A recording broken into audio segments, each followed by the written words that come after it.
voilà, bonsoir. Bon, c'est encore une petite vidéo trucs et astuces. En fait, je me suis rendu compte à la fourmi créative pour... attendez, je regarde. Dans les embellissements papier, ça s'appelle drapeau et bannière. C'est de la marque Craft Paper, partie D. Il y en a... je sais pas. Il n'est pas marqué. Il doit y en avoir une 15, même pas 15. Entre 10 et 15 dans le petit paquet. C'est 5,50 €. Alors, je me suis dit, oula, parce que bon, c'est un peu cher. Je préfère, acheter autre chose, quelque chose que je sais pas faire moi-même, plutôt que ça. Je peux vous le montrer sur l'écran, en fait. Je sais pas si vous allez voir. Voilà, c'est ça, en fait. Voilà, et on voit bien que c'est 5,50 €. Il y a des petits drapeaux, des petits... des trucs qui tournent, des espèces de petits chapeaux avec un petit nœud. Et je me suis dit, tiens, j'essayerais peut-être bien de les faire moi-même. Donc, je me suis amusée à en faire. Et voilà. Alors, je les ai fait double. J'ai mis du collant double face. J'ai juste passé un petit cure-dent. J'en avais vu avec des aiguilles. Comme ça, on peut piquer dans une carte. Mais bon, avec un cure-dent, c'est déjà très bien. Ça donne pas mal. Et j'en ai fait de plusieurs sortes. Des petits, un plus petit et plus large. Un plus fin. Et j'en ai fait même sans être double. Même sans les faire double, on peut... Hop. On les fait comme ça. Et voilà, on fait. Et on le colle derrière le petit cure-dent ou l'aiguille, ou voilà. Donc ça, c'est déjà une chose. Peut-être que vous y avez déjà pensé, hein. Enfin, moi, je ne me mets pas novatrice dans l'histoire. On peut même peut-être les décaler. C'est-à-dire, si c'est un papier qui est recto verso, c'est-à-dire la partie supérieure, on la décale un peu, de façon à voir le papier en dessous. Et comme ça, ça fait un peu un dégradé de papier. Alors, autre chose. J'ai trouvé des petits boutons comme ceci chez Action. Je crois que c'était pour moins d'1 €. Voilà, on les a tous, à mon avis, il n'y en a pas que moi, enfin, il n'y a pas que moi qui les ai vus. En bois. Il y en a même en plastique de couleur. Mais bon. Alors, ça aussi, vous les avez, enfin, on connaît tous, hein.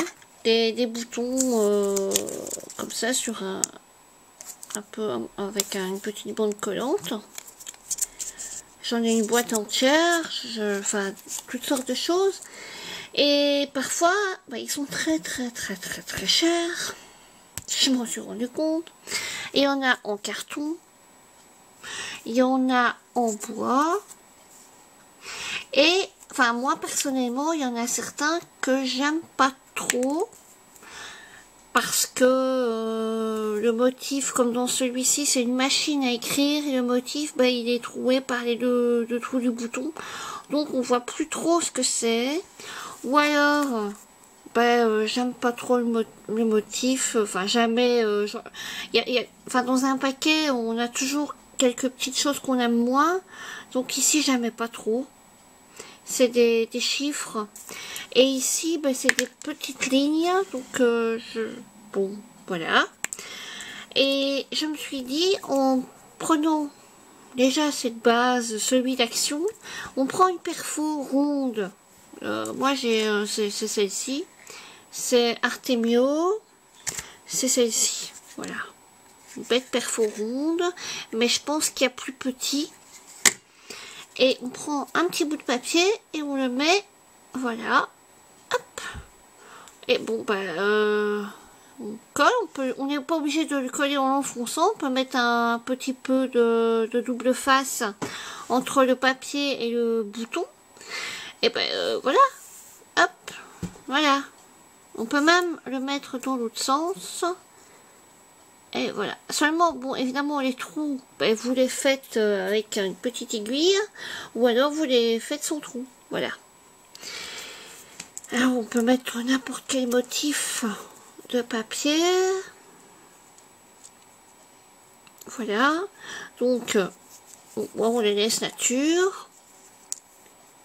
On les laisse nature. On peut les peindre aussi. On peut les peindre. Et puis après, on les accroche. Hop, pour les faire sécher. Hop, ah, comme ça, on les met dans un verre. Comme ça, on les fait sécher. Alors, ceux qui sont en carton, c'est aussi des boutons. Voilà. Bon, hop. On n'aime pas trop le motif. Hop, voilà. Mais évidemment, la perfo, là, elle est un peu petite. Donc, soit vous contournez avec un crayon, soit et vous découpez. Soit vous trouvez une perfo de plusieurs grandeurs différentes. Alors, encore un autre truc. Ici, en fait, il y a le truc du milieu, il est un peu nu. Hop, on met un petit bout de papier en rond dessus. Bon, évidemment, le motif, ça casse pas. Ouais, c'est un peu flou, hein. Ouh là là, la mise à jour. Enfin, voilà. Le motif est un peu flou, mais c'est pas grave. Là, autour, c'est des fleurs. Et là, le papier, voilà. Ou alors, on peut faire aussi un effet faux bois. Hop. Et voilà. Bon, ben là, je dois dire qu'il est très très tard, donc on voit peut-être pas bien. Hop, oui, bon. Voilà. Ben voilà, je pense que c'était tout. Ah oui, il y a aussi ces trucs-là de chez Artemio en espèce d'époxy. Ben là, j'ai pas de perfo carré, mais ça doit pouvoir se trouver aussi. Et ou alors on contourne avec du papier, enfin on contourne avec un crayon à l'ancienne, hein, et on peut le recouvrir de papier. Mais je pense que c'est peut-être un truc et astuce tout à fait banal. Mais bon. En tout cas, moi j'aime beaucoup les... Parce que bon, voilà, dans un truc comme ça, il y a toujours un ou deux qu'on aime moins. Ben voilà, il n'y a pas besoin de... On prend le papier qu'on aime, on peut même le faire recto verso, ou je vous dis en décalant la première partie de quelques millimètres, de façon à avoir le dessin du recto, du verso, enfin de l'envers, quoi. Voilà, tout simplement. Bon ben voilà. Maintenant, si j'ai des astuces un peu plus intelligentes, je vous en ferai part. En tout cas, pour ce soir, ben, je pense que c'est tout. Voilà. Bye bye.